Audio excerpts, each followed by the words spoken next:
Salut, bienvenue dans Escale à Nanarland, émission qui explore la face cachée du cinéma. Au programme aujourd'hui, un dragon qui a les boules, la furie du crocodile et un mauvais ravalement de façade.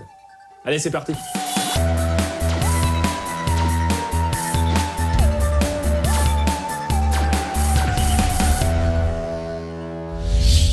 On a déjà parlé de l'adaptation de Dragon Ball Made in Hollywood. Mais dans les années 90, il y a aussi eu un Dragon Ball Made in Taiwan. Alors oui, à l'époque, le Made in Taiwan, c'était des montres qui marchaient pas et des vêtements qui prenaient feu à côté des radiateurs. Mais c'était surtout des jouets qu'on adorait. À la peinture au plomb. Dernièrement, nous vous avons parlé des adaptations live de Dragon Ball avec deux exemples, la version US pétée de thunes mais pas fidèle, et la version coréenne très proche du manga mais plutôt cheap. Voici aujourd'hui la version Made in Taiwan, fauchée et pas fidèle. Alors comme dans chaque adaptation de Dragon Ball, c'est la course aux 7 boules de cristal. C'est la perle du dragon. Et comme dans chaque adaptation de Dragon Ball, on commence le film avec Son Goku et son pépé. C'est tout mignon. Tu sais, grand-père, grâce à cette super baguette magique, je pourrais te protéger, toi et ton trésor, de tous les envahisseurs. Là comme ça, on dirait pas, mais quand ils s'entraînent, ça rigole plus. Entre les sessions d'acrobranche de l'extrême, les courses-poursuites sous terre, ou les bastons à grands coups de bâton magique dans l'arrière-train.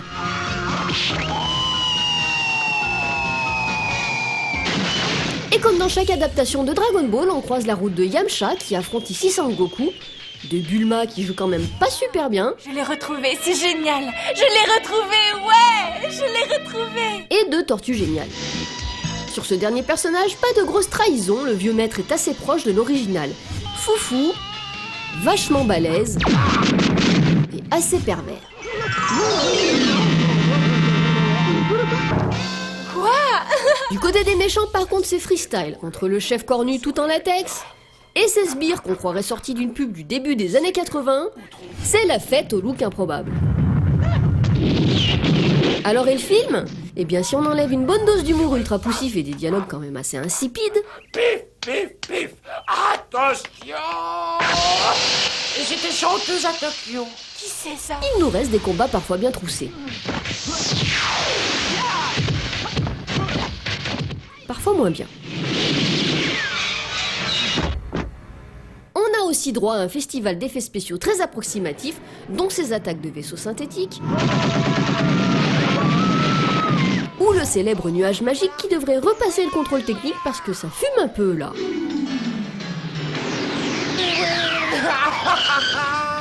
Et puis disséminé dans le film, on a ces moments un peu irréels. Bon, la VF n'a sans doute pas aidé. Un pot de crème, Un sac de riz, un sac de riz, un plat de pâtes, un plat de pâtes. un pot de crème, un pot de crème. J'ai bien peur que tu aies perdu. Mais bon, malgré ces numéros musicaux un peu gênants, le verdict, c'est que des versions live de Dragon Ball, c'est celle-ci la plus digeste.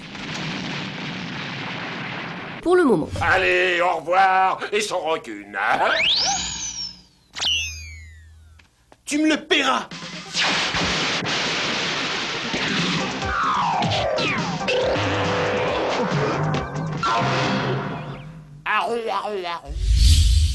Le crocodile est un animal chassé pour sa peau qui permet de fabriquer des chaussures et des sacs à main. Chaussures et sacs à main qui sont eux-mêmes recyclés pour rechapper de vieux pneus, dont on utilise la matière pour fabriquer de faux crocodiles en caoutchouc au cinéma. On appelle ça le cycle de la vie.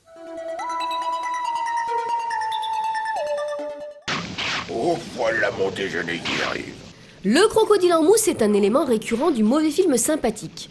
Ici, nous avons droit à un parfait spécimen, bien rigide et pas crédible comme il faut. Je vais t'apprendre les bonnes manières. À la casserole. Oh oui. Un cas d'école. Un bon lifting, c'est pas censé se voir. Si ça se voit trop, c'est que c'est raté. Prenez par exemple des acteurs comme Demi, Meg Ryan ou Sylvester Stallone. Et ben au cinéma, c'est pareil. Le botox en image de synthèse, c'est juste pas possible. Merci George Lucas.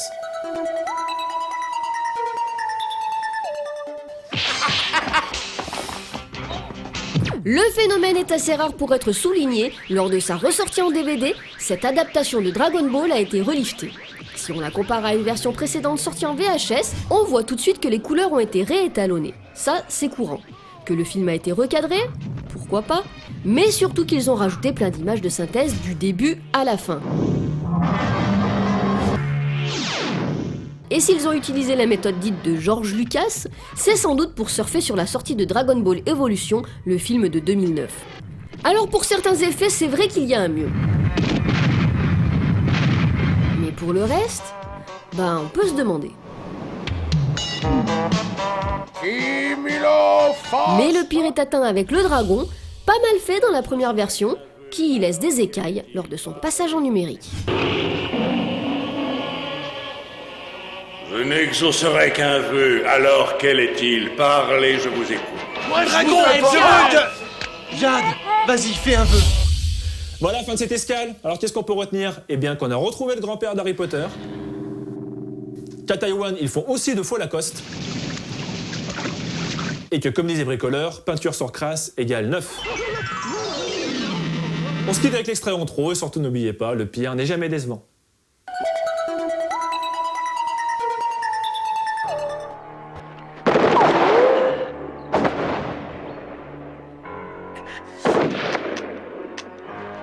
Merde. Pas de peau, Boy Scout. J'ai gardé le meilleur pour la fin.